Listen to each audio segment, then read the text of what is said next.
الرحمن الرحيم. السلام عليكم خياتي، واش راكم خياتي؟ ان شاء الله تكونوا كامل بخير. اليوم عندنا وصفه الكروم في الفور اللي نستحقوا فيها كاين تاع المرق وكاين تاع الحشو. في المرق نستحقوا طرف تاع دجاج واش كان عندك، نستحقوا البصل مكرفج، ونستحقوا الثوم، ونستحقوا شويه معدنوس، ونستحقوا شويه ملح، فلفل كحل، كمون وزيت، شويه زبده. ونستحقوا ثاني في الحشو عندنا نص صدر تاع دجاج، نديروا الثوم اللي بقالنا مع شويه معدنوس مع شويه ملح، ونستعملوا فيها. هذه كاين اللي يديرها وكاين اللي ما يديرهاش. شويه رز مغلي في الماء والملح. وبطبيعه الحال نستعملوا ثاني الكروم اللي هو اساس الوصفه تاعنا، اللي كنا درناه غليناه في الماء وخرجناه واحد ربع ساعه ولا 10 دقائق ونخرجوه. نمروا مباشره دوكا للمرق. واش راح نديروا فيه؟ نديروا فيه شويه البصل، هو الاول نحطوه في القدره،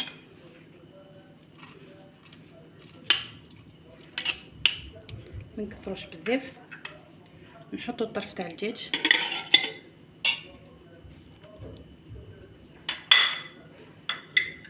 نديروا له شويه ثوم، ونخلو شويه للحشو.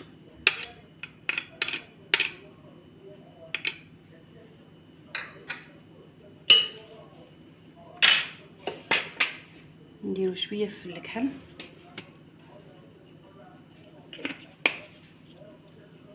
شويه كمون، ما نكثروش الكمون.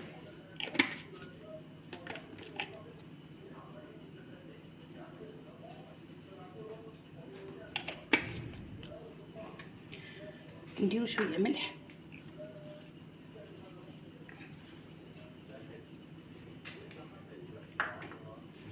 نديروا الزيت، نديروا حوالي 2 ملاعق ولا 3،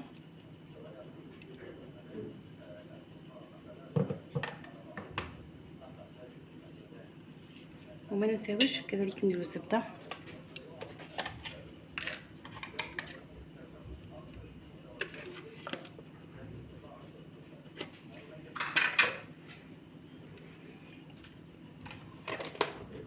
نحطوها فوق النار تتقلى.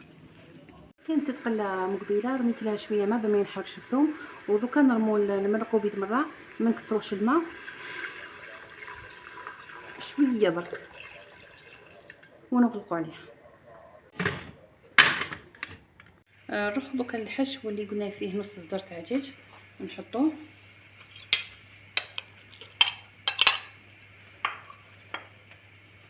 نديروا له شويه بصل، ما نكثروش.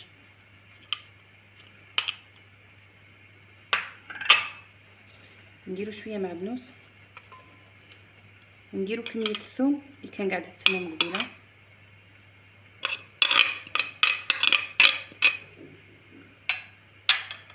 نديروا شويه تاع الرز،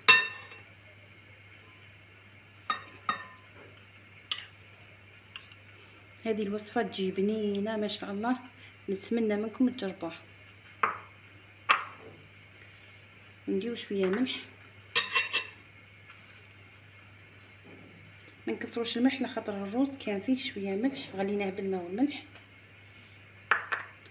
ونديروا شويه في الكحل، لي زيبيسي درناهم في المرق نعاودو نديروهم في الحشو.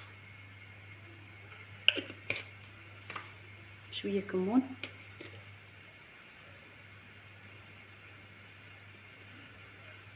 هنايا نسينا شويه نكثروا شويه الكمون في الحشو باه يجي باين، ونديروا لها شويه زيت باه يجي الحشو طري.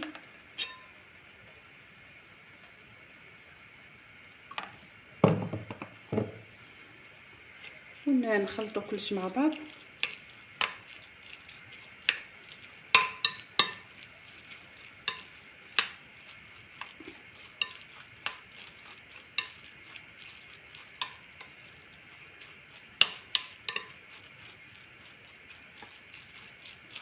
حتى يدخلوا كاع المكونات في بعضهم بعض.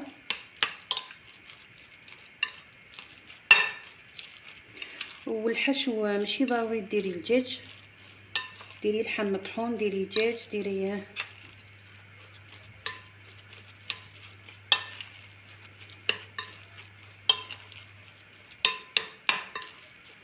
وبعد ما تخلطنا مليح نروحو نجيبو الورق تاع الكرنب اللي كنا فصلناهم على الراس. ونبداو نعمرو في الورق.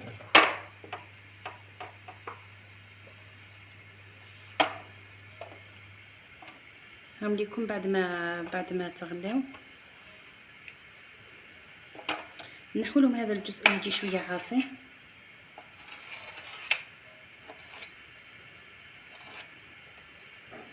من بعد حنا راح نروليوه، نقسموها لاثنين، نحطو هذه هنا ونجيبو هذه منا، ونسيو نديرو الجهه اللي رطبه للداخل والجهه اللي شويه حرشه للبرا، ونديرو الحشو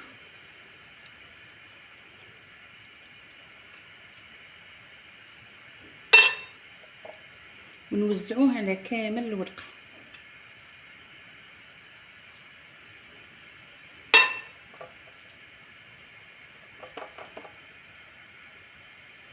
ونلفوه في بعض المناطق يسموه الملفوف،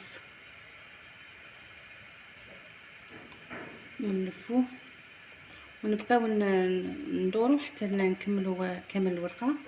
نحطوها، نزيدوا الاخرى، نزيد وحده معكم.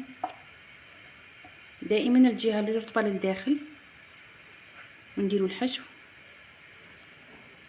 في الطرف،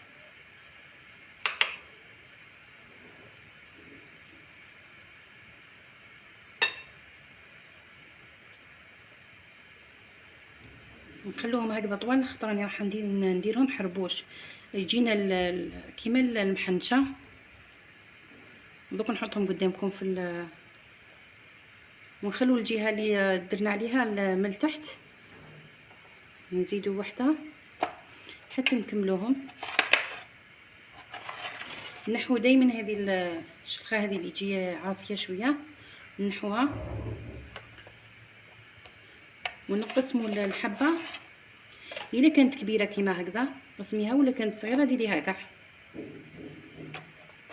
نشرحوها ونبقاو نحطو في الحشو. نتمنى منكم تجربوها.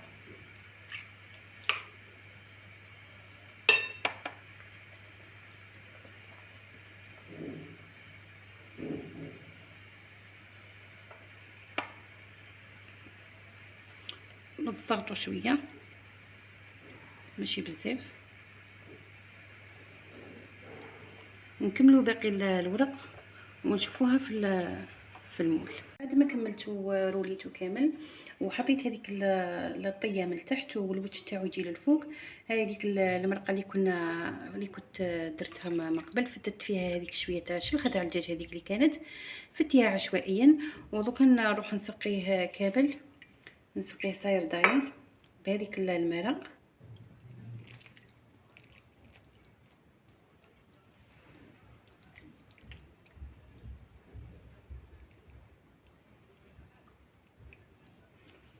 ونديرو عليه شويه فرماج، ونزيدو كي نخرجوه ثاني كنزيدو نرمو شويه عليه شويه فرماج، ما نكثروش. وندخلوه للفور على درجه 180 ونشعلوا له من التحت. من بعد كي يطيب لنا من التحت شوفوا شويه المرقه نشفت، نشعلوا له من الفوق. ومن بعد كيف بنعرفوه بلي طاب، نسيو ندخلوا فيه الموس. كي تشوفي الموس الخرج ناشف عارفي بلي طاب لك. ونتلاقاو في طبق التقديم. وبعد ما طاب لي نص ساعه في الفور، هذه هي النتيجه النهائيه. جا ما شاء الله، جا روعه، شهيتكم في الجنه خياتي. نتمنى ان شاء الله كامل تجربوه. جا ما شاء الله، نتمنى ان شاء الله تجربوه وينال اعجابكم. وما تنساوش تدعموني بلايك واشتراك وشهية طيبة، والى الملتقى ان شاء الله.